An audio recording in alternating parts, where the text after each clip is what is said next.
What does 70 kgs of butter, 2,000 eggs, 50 kgs of flour, 300 liters of water, and countless bars of chocolate used to make? Well, the world's longest chocolate eclair, of course. It was in 2016, master chocolatier Jean-Philippe Darcis and his team of 25 confectioners worked together to make a 676-meter-long chocolate eclair at a fundraising event in Verviers. Huh? I'd get a sugar rush just looking at it. But don't worry, it was split into 6,000 smaller pieces. Yes, you heard it right, 6,000, and sold for charity fundraising. But why are we talking about these sweet treats today? You guessed it right, it's National Chocolate Eclair Day.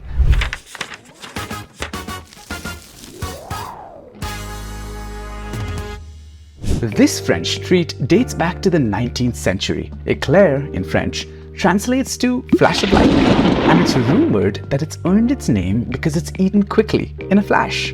The éclair was first made by a famed pastry Antonin Carême.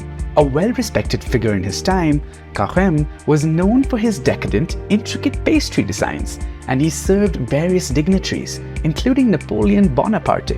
Now, I could say that chocolate eclairs are a piece of cake, but that would be wrong. They're eclairs. They might seem simple, but don't let their minimalistic charm fool you. The path to a perfect eclair is one paved with meticulous precision, a love for quality ingredients, and well, quite a bit of patience. Just like the invisible sky roads that guide our planes, there are unseen guidelines in the art of pastry that our eclairs faithfully follow.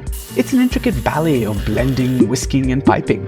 The pastry dough, a French invention known as pâte à choux, is baked until it puffs up and hollows inside, creating a perfect vessel for our custard. But these hollow shells are no good without the filling. Let's consider our filling as the waypoints that guide the flight of flavors in each eclair.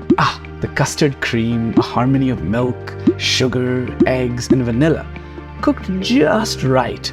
It's smooth, delicious, rich, and delightfully sweet. Our plains fuel, if you will. However, at its heart, the eclair remains a simple, elegant dessert, a delicate balance of choux pastry, vanilla cream, and glossy chocolate ganache. Now, wouldn't it be amazing if you could instantly teleport yourself to France and enjoy an eclair straight from a French pastry? Today, we have Apple's new Vision Pro. Tomorrow, we might have Travel Door to make this possible. Until then, happy National Chocolate Eclair Day, folks. Bon appetit. And that's it for this episode of Behind the Date. As we always say, there's more to your favorite treats that meets the eye, or in this case, the taste buds. We'll be back with another episode tomorrow, but until then, keep exploring, keep learning, and keep enjoying your desserts.